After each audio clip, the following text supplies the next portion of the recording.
paraphilia is any romantic attraction that falls outside of the societally accepted norms. My love for balloons, it's also a sexual love.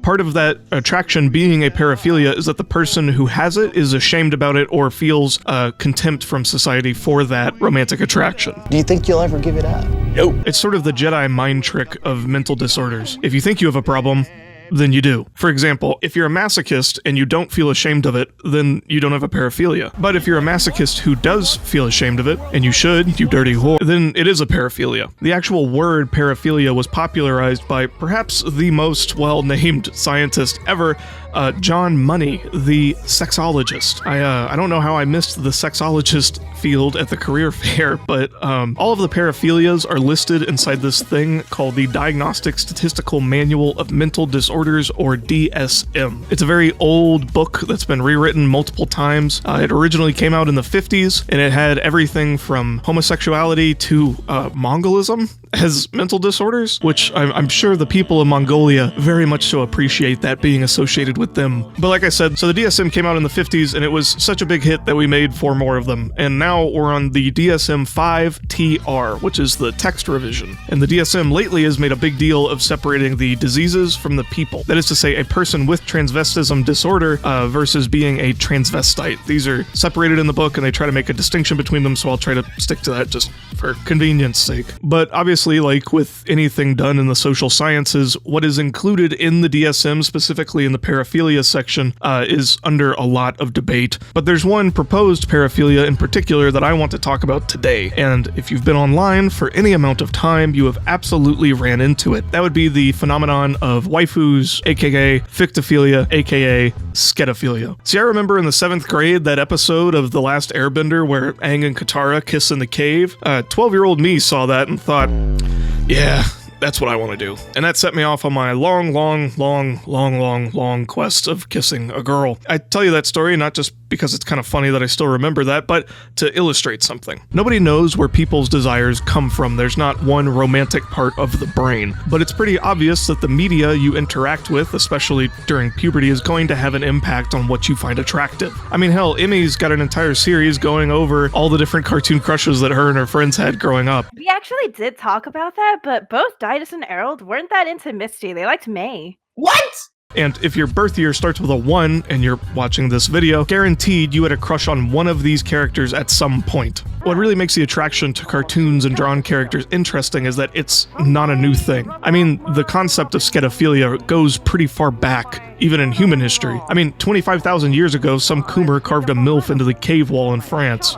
Go figure, the frogs were ahead of everyone. What's even stranger is that Schedi-philia isn't even a human thing, and that is evidenced by our friend Grape. In 2017, the Tokyo Zoo put cardboard cutouts of different characters from Kimono Friends around the zoo. Each of the characters were anthropomorphized versions of the animals whose pens they were put into. And before you ask, the reason that this penguin is named Grape is because of the purple identification band around his wing. Just because I tried to figure that out for a long time. That's why he's called Grape. But the overarching story of Grape and how he rose to internet fame goes like this. Grape's lady penguin friend left him for a younger penguin earlier that year after the pair hatched a sick baby who was ultimately removed by the zookeepers because of its declining health. As a result of this hoe penguin going back to the streets, Grape had been isolated from the rest of his colony. When the zookeepers added the cutout of the character Hululu from Kimono Friends, Grape would spend hours staring up at the cutout on its pedestal in the enclosure. Eventually it became clear that Grape had grown attached to the cutout and would attempt to climb up the rock structure that it was put into.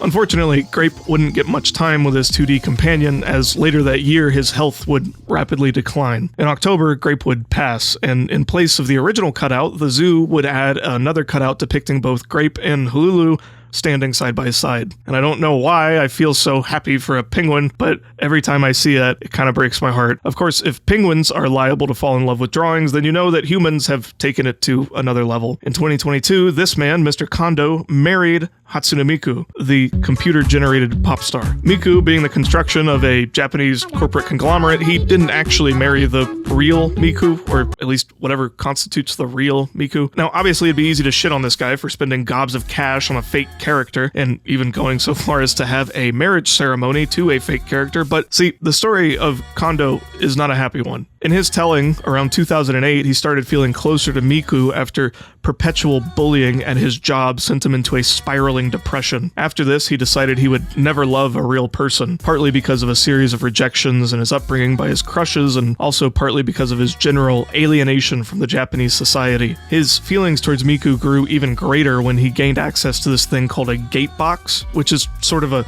mini holographic display that users can interact with. And Miku was one of the characters that came preloaded on this thing. If you're like me, then this is sounding really close to Joy from Blade Runner, and that's kind of creepy. But an important thing to point out about Schedi-philia and other paraphilias is that they're often incredibly strange to people who don't have them. But when you look at Kondo or Grape or the multiple other articles covering similar phenomena, a consistent theme appears among the people with this particular affliction. Number one, they're almost all males, and number two, they've all been rejected by their society in some way. Across all the personal cases covered in the Times article, there's one theme that holds true. Hell, it's even true for Grape. Happy people don't fall in love with cartoons. You don't like real girls.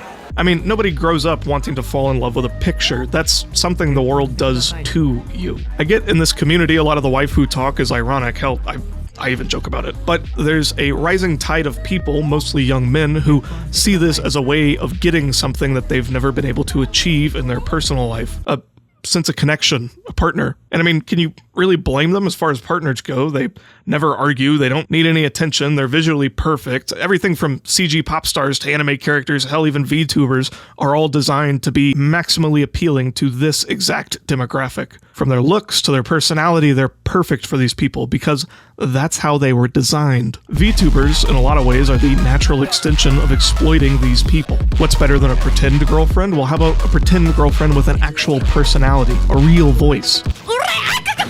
Sure, she'll never talk to you directly, but if at this point this is your idea of female engagement, then really what difference does it make? And then there's the AI girlfriends, and don't even get me started.